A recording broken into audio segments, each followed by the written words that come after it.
Hello and welcome to the Temple of Tomes with your host, Indie Comics Jones. Today is May 6th, 2021, and this is episode 287. Today we're looking at Becstar. This is issue number 1, coming out from Mad Cave. And I think we've reviewed something from Mad Cave before. It's kind of slipping my mind at this moment. On the cover here, we've got, this is Becstar. I didn't think Becstar was going to be a person. I thought it was actually going to be a place or a ship or something like that. But this is Becstar. And this is her associate that she does things with on their own spaceship. And well, I'm drawing a blank on what her name is, but it'll come to me in a moment. Let's take a look at who worked on this. Oh, and this image in the background, I'm not sure who that is, but I'm assuming it'll show up in future issues. So it seems like all the women in this pretty much are good. The one good guy that was a man, he's already dead. Um, we had Joe Corallo, I think I'm saying that right. Lorenzo Colangeli, who's the artist. Sweeney Bod is the colorist, or Sweeney Boo. And Jomette Gill is the letterer, with Chris Fernandez doing the editing. So I've heard Joe speak many times on Perch's channel, as well as I think it's Thinking Critical has him on quite a bit. And he might be on some other, like Ash on Comics.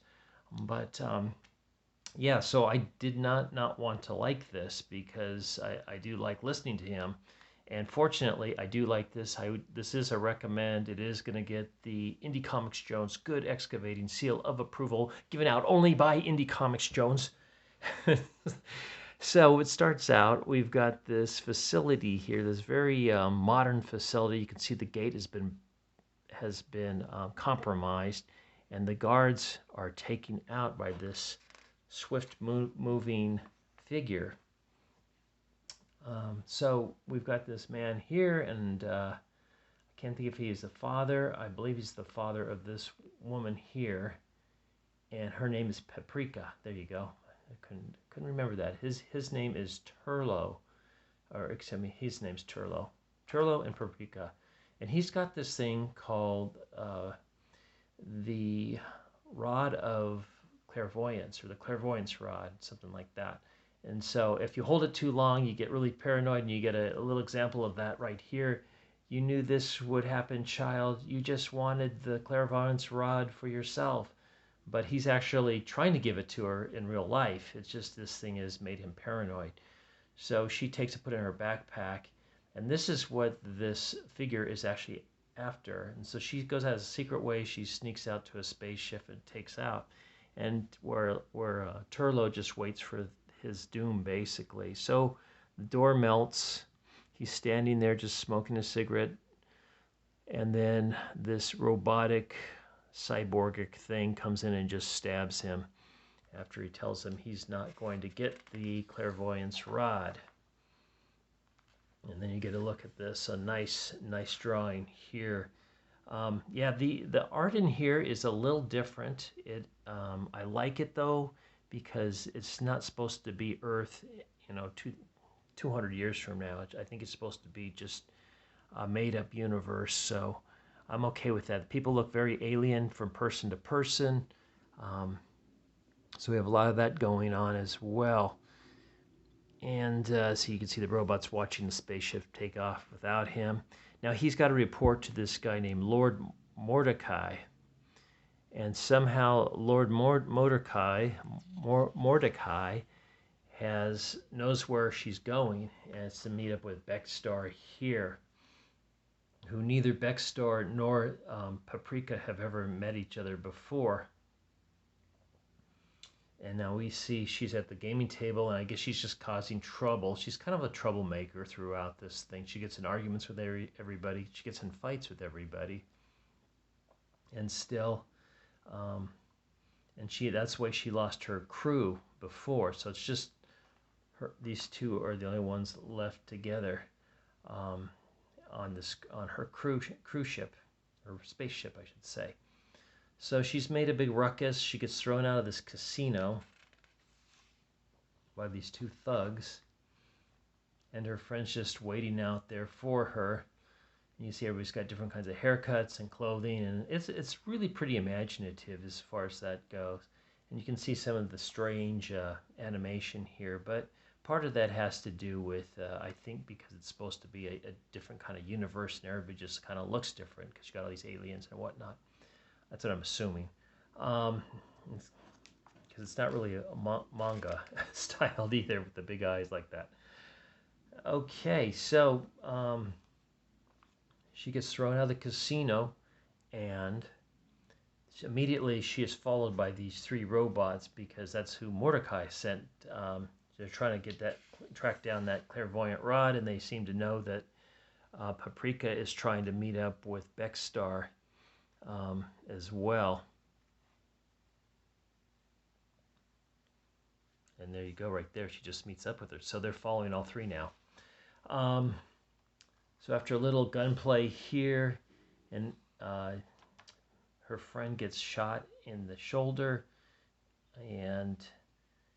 but they're still able to get away thanks to Paprika's sharpshooting, and knocks out the final robot that was not taken out. So they make a break for the ship. Before they get to the ship, they go into a little discussion about who Becstar is and what has happened. Becstar's crew actually had possession of the clairvoyant rod at one time. Mordecai took this one thing here. This is Mordecai in here, and this is the other crew member. I can't think of Anissa.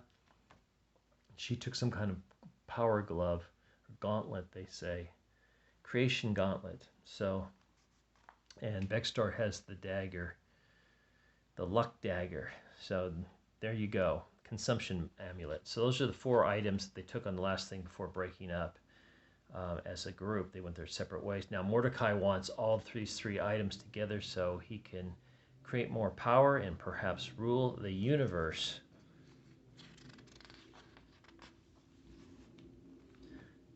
So the three of them hanging out this bar after the explanation of where Becstar has come from, they notice that there's guards coming in looking for them, so they make a hasty split.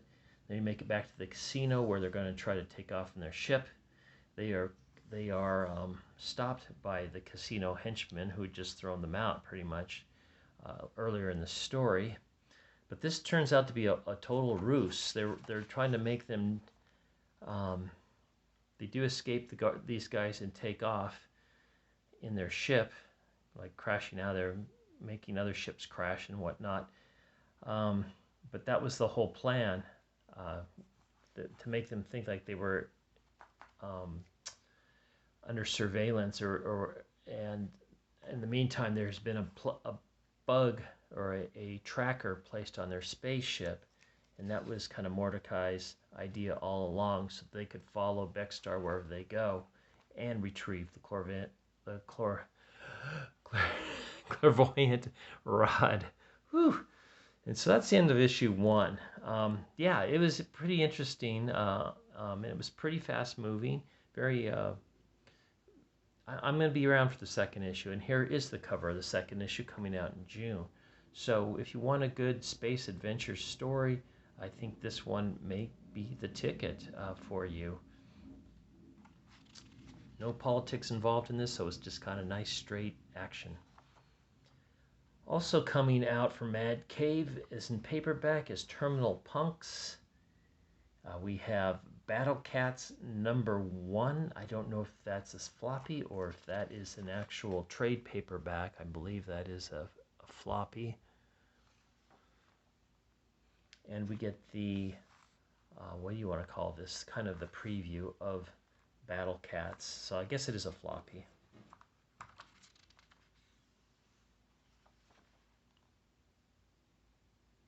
Okay.